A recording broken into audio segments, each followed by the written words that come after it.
October 2025, and once again, the mask slips off the Democrat machine. Ladies and gentlemen, this one's sick. The same Tim Kaine who stood beside Hillary Clinton, who called Trump supporters a danger to democracy, has just been caught red-handed defending a man who literally fantasized about murdering Republicans and their children.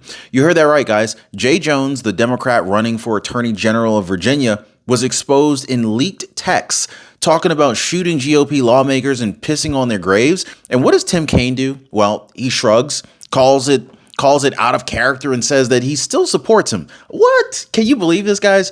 So this ain't politics anymore. This is moral rot. While President Trump is restoring law and order across America, Democrats are defending a psychopath who joked about killing political opponents. There's nowhere to hide, Tim Kaine. You and your party just told America exactly who you are. And tonight, we're going to go ahead and rip the cover off this scandal piece by piece. Buckle up, guys, because after this, there's nowhere to run. Hit the like button, subscribe. Nowhere to run. Nowhere to hide, because this time the mask is gone. Tim Kaine, the man who stood beside Hillary Clinton, just got caught defending a candidate who fantasized about murdering Republicans, guys. That ain't spin. This is a fact. A sitting U.S. senator looked straight at the reporters and said, "It's indefensible, but I still support him." Are you kidding me? Like, imagine if a Republican said that, right? The media would have had a 24-hour meltdown at least. But when it's one of theirs, all of a sudden it's out of character. No, folks, this isn't about politics. This is about morality. This is about a party that is so rotten that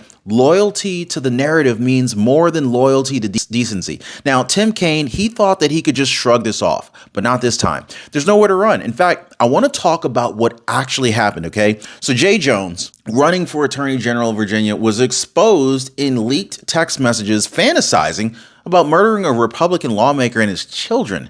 Like, first of all, I don't care what party you're with. How could you fantasize about something like that, right? He joked about shooting them, desecrating their graves, and when the woman that he texted said that she was disturbed, he didn't stop. He doubled down. This wasn't sarcasm. This was clearly psychotic. And yet, instead of condemning it, Democrats are closing ranks. So Tim Kaine calls the comments indefensible, then says that he's known the guy 25 years. Like that makes it any better. Like that makes it okay, right? Folks, this man wants to enforce the law in Virginia. How can somebody who fantasizes about political assassination be trusted with power, right? Let me know what you think on this, guys. He's not out of character. He's clearly out of control. And Kaine's defending him anyway. That's a little bit disturbing if you ask me. Now, here's where it gets truly unbelievable. When asked point blank if Jay Jones should drop out, Tim Kaine didn't condemn him. He defended him, said that the comments were completely indefensible, but then he claimed that they were out of character. Excuse me?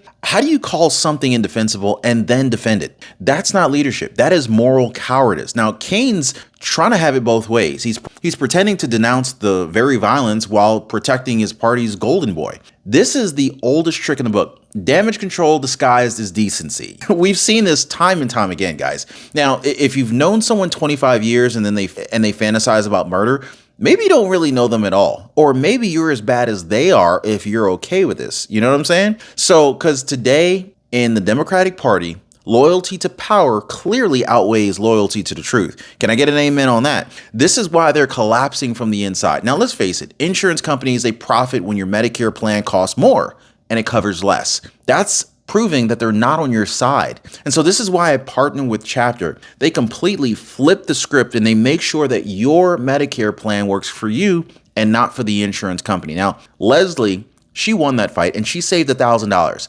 Sharon won too, getting her coverage restored. Well, guys, I got to tell you this. Here's the choice. There's a choice that every one of you guys out there who's on retirement has to consider. Do you want to let insurance companies just keep winning like that? Or do you want to do what most people already are and taking back control? Now, most people, they're dialing that phone number right there at the bottom of your screen, or they're visiting askchapter.org/Ron. That telephone number again is 909-563-8279. And of course, this is a totally free phone call and service for the Ron Yates community. Now, Democrats love preaching morality, don't they? I mean, like every time a Republican sneezes wrong, it's a threat to democracy. Wait, buddy he sneezed. Like, how's that a threat? He sniffed a little bit of pepper on his steak, right? Every tweet, every word, they demanded resignations, investigations, cancellations. But when it's one of their own, suddenly it's all context and compassion. Don't forget the air quotes, right? So this is the same party that lost its ever-loving mind over a meme. Yet now excuses, the man is joking about murder. How are they excusing this? Remember Kathy Griffin holding up President Trump's severed head? Anybody remember Kathy Griffin doing that? Or how about this? How about when left-wing mobs screamed by any means necessary? They built this culture of moral selective outrage, and now it's come home to roost. In fact, this isn't an isolated scandal. It's the mirror reflection of who they've become. When decency becomes optional, evil becomes acceptable. The Democratic Party isn't just corrupt, it's spiritually bankrupt. And Tim Kaine just proved it on a national television scale. So I want to go ahead and flip the script just for a second here, because you and I both know what happened here. Like you and I both know what would happen if this was a Republican, right? I mean, like, look, if a GOP candidate texted about murdering a Democrat's kids, CNN would break into programming, okay? MSNBC would host these emergency panels. Then there would be wall-to-wall, 24-hour coverage, FBI raids, and protesters outside their house by sunrise. They would drag every Republican in the country through the mud, screaming domestic terrorism until Election Day, right? But when a Democrat does it, silence. Y'all hear that? Yeah, I ain't hear nothing either. No outrage, no moral lectures, just it's out of character. This isn't a double standard. This is no standard at all. The media they don't even want justice. They want control. And the only thing that they fear more than accountability is you, the American voter, waking up and saying enough. And so right on cue, of course, the legacy media ran cover. Same networks that hyperventilate over President Trump's Tweety Bird tweets suddenly found their thesaurus, and lapse in judgment is what they're calling it now. A momentary mistake. I can't make this stuff up, guys. I mean, they use every euphemism in the book to soften a man joking about murder. Axios framed it as a campaign setback. CNN barely touched it. I mean, meanwhile, conservative outlets like, Fox and Independent Voices online broke the actual story. And that's the only reason America even knows what happened. So this is how narrative warfare works. Protect the left, punish the right. They call it journalism. I call it propaganda. And here's the kicker, guys. If this story hadn't exploded online, they'd have it buried completely. But luckily, the word got out before they had a chance to bury it. The media they're not a watchdog anymore. It's the Democrat Party's damage control team. So under President Trump's leadership, America doesn't play these double standard games anymore. We're done. This ain't 2015 anymore. This is Trump's America in 2025. And the days of the DC swamp covering its own, they're over. Trump's DOJ isn't sweeping scandals under the rug. Trump's DOJ is cleaning house, firing corrupt bureaucrats, exposing deep state actors, and bringing transparency back to government. Meanwhile, what's your boy Tim Kaine doing?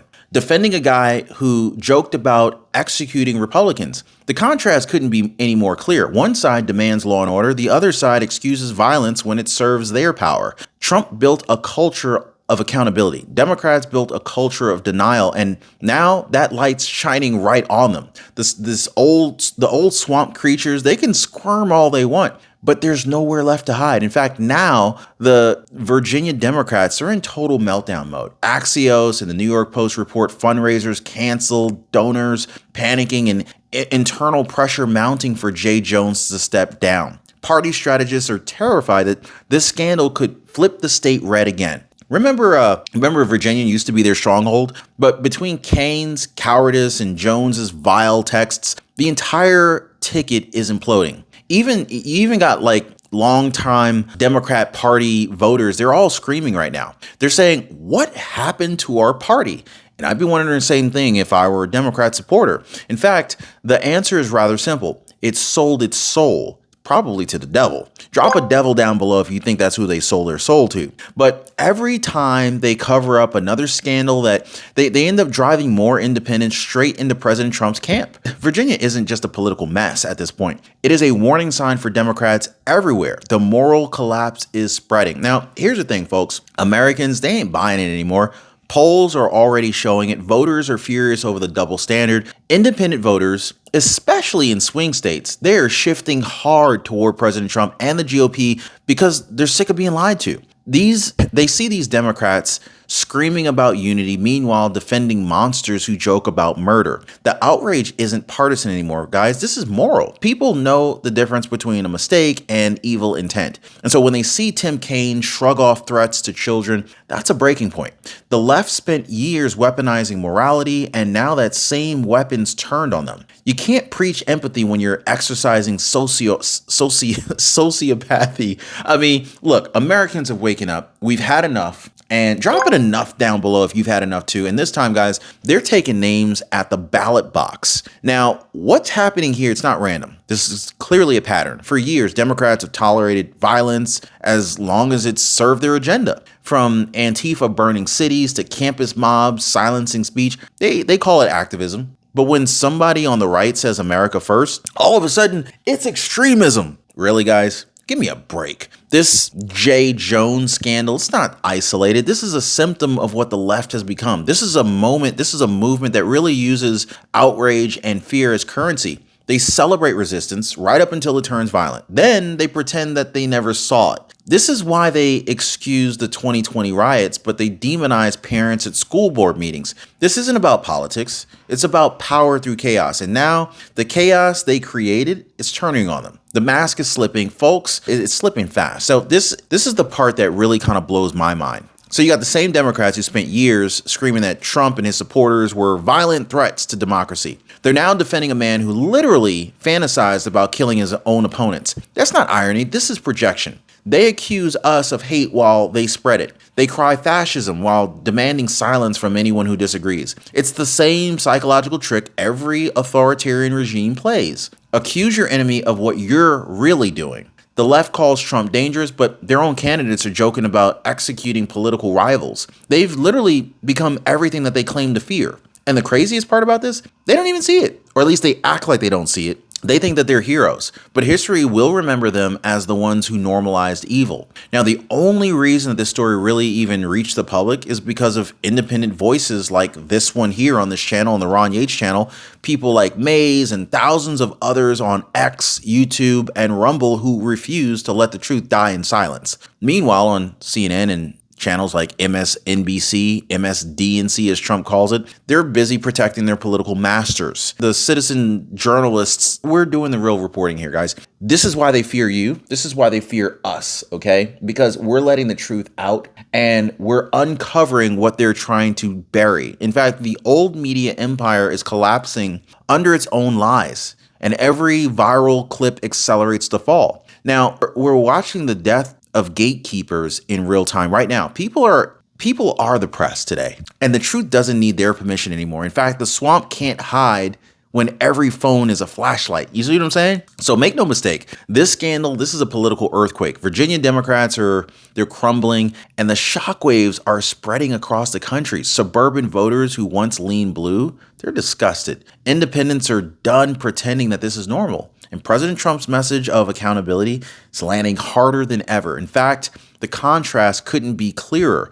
One party stands for law, order, and truth. The other protects corruption and calls it compassion. This is why Trump's approval keeps climbing, because he's delivering results while Democrats are defending monsters. 2025 isn't just a cleanup year. It's a realignment year. The moral rot of the left, it's driving Americans back to sanity, back to patriotism, and back to the America First movement that put Trump back in charge. Now, this is where we draw the line. No political label, no party loyalty, no ideology justifies this kind of behavior whatsoever. America was built on a moral standard. This is right?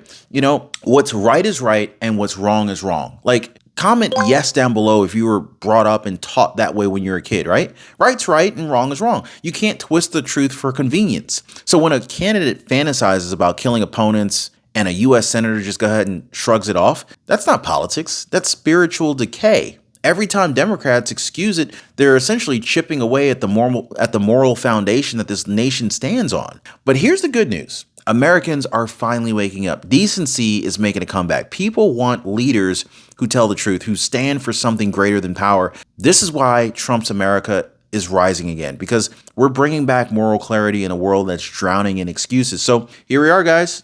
October 2025, and the Democrat Party still stands, but they're fully exposed at this point, guys. Tim Kaine can hide behind his talking points all he wants, but the truth is out. Thanks to you, we now know the truth. You defended a man who joked about killing Republicans, desecrated graves, and murdering children. That's not out of character, guys. That is evil in character. And your silence, that's complicity, okay? So this isn't going away. Americans have seen who you are, and no PR statement will clean this thing up. You built your brand on decency and democracy. But when confronted with real depravity, you choose the party line over moral truth. That is the truth here. So there's nowhere to run now. Tim Kaine, you have been caught. Tim Kaine has been caught. There's nowhere to hide. The people are awake. The cameras are rolling, and history is writing this down in real time. In fact, this is Trump's America, and we do not protect monsters. We expose them. Like, subscribe, share this video. I'll see you guys next time.